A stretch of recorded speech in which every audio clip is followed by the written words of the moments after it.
pacar Mario Dandi Satrio, Agnes Gracia atau AG, hingga kini masih ditetapkan sebagai saksi oleh Polres Metro Jakarta Selatan pasca penganiayaan yang dialami oleh Kristalino David Ozora.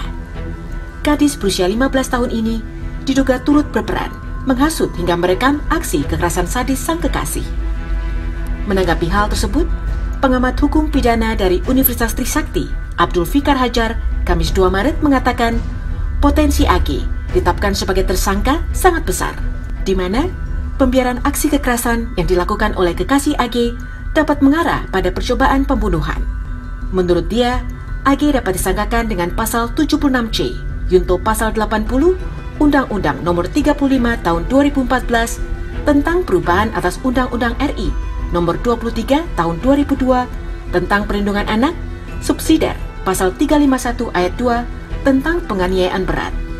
Selain itu, AG juga bisa dijerat pasal percobaan pembunuhan yang diatur dalam Kitab Undang-Undang Hukum Pidana KUHP.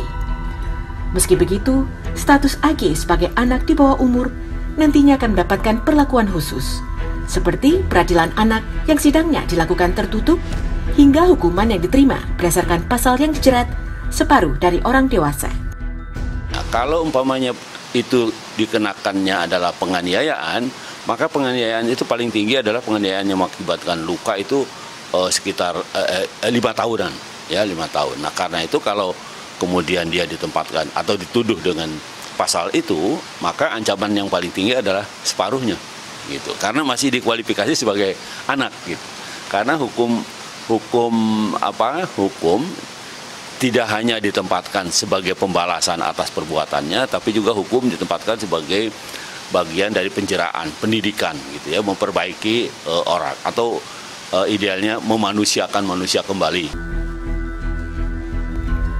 Fikar meyakini polisi dapat bekerja secara objektif dalam menangani perkara ini. Ia pun mengaku prihatin dengan kasus kekerasan yang melibatkan anak di bawah umur dan mengimbau para orang tua agar tak luput memberikan pendidikan agama kepada anak-anak, sehingga aksi sadis yang dilakukan Mario Dandi tidak terulang lagi. Dari Jakarta, Pradana Putra Tampi, Asfar Muhammad, Kantor Berita Antara, mewartakan.